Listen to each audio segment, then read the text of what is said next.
Brought to you by Unienzyme. जब gas सताए यूनियनजाइम लो। इसके तत्व गैस की जड़ पे काम करे और खाना पचाए आपके डाइजेस्टिव सिस्टम की तरह, जो दे बदहजमी से आराम। यूनियनजाइम, गैस भगाओ, खाना बचाओ।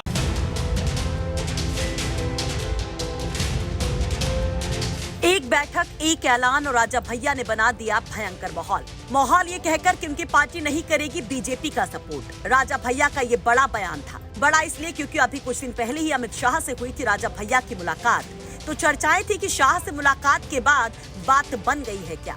कुंडा का ये राजा बीजेपी का विजय तिलक करेगा। इंतजार था बस राजा भैया के ऐलान का।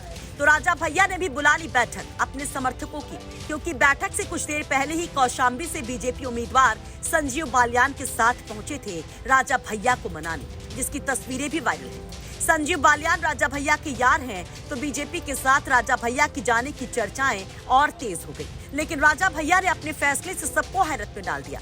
बीजेपी को ना के बाद राजा भैया क्या अखिलेश भैया के साथ जाएंगे, क्या सपा को सपोर्ट करेंगे, अब इसकी चर्चाएं भी जोरों पर हैं। सोशल मीडिया पर सपा को सपोर्ट करने को लेकर तमाम पोस्ट किए जा रहे हैं, कमेंट किए जा रहे हैं, दावे किए जा रहे हैं कि प्रतापगढ़, कौशाम्बी, प्रयागराज में राजा भैया ने अखिलेश को समर्थन देने का मन बना लिया। लेकिन कल तक जब राजा भैया मीडिया के सामने बैठक के बाद सवालों का जवाब दे रहे थे, तो सवाल था सपा को लेकर। तो राजा भैया ने भी सीधे दो टूक में दे दिया था जवाब। क्या इस निर्णय से ऐसा माना जाए कि अखिलेश यादव की तरफ आप झुकाव थोड़ा बहुत हो रहा है? आप पूरी सभा में रहे, आप हमारे वक्तव्य को बहुत ध्यान से आप सभी पत्रकार भाइयों ने सुना।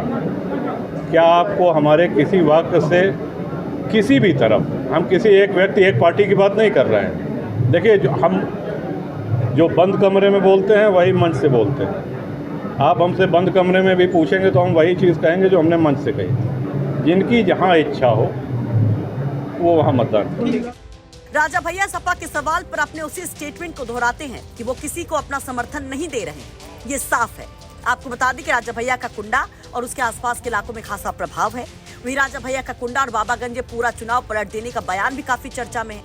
अब उनका इशारा किसकी ओर है, इस पर भी चर्चाएं तेज हैं। देखिए, कल अपने समर्थकों से राजा भैया क्या कह रहे थे, कैसे चुनाव को पलटने को लेकर ये चर्चाएं शुरू हुई। देखिए, हमको इस जिम्मेदारी से आप लोग मुक्त करिए। मैंने ये कहने के लिए ये आप लोगों की ये जनसभा, ये कार्यकर्ता सम्मेलन बुलाया है।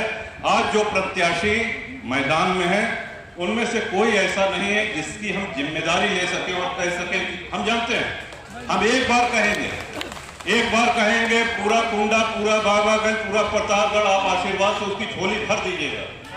लेकिन इसकी हमारे पास कोई गारंटी नहीं। बेटा नारा न लगाओ।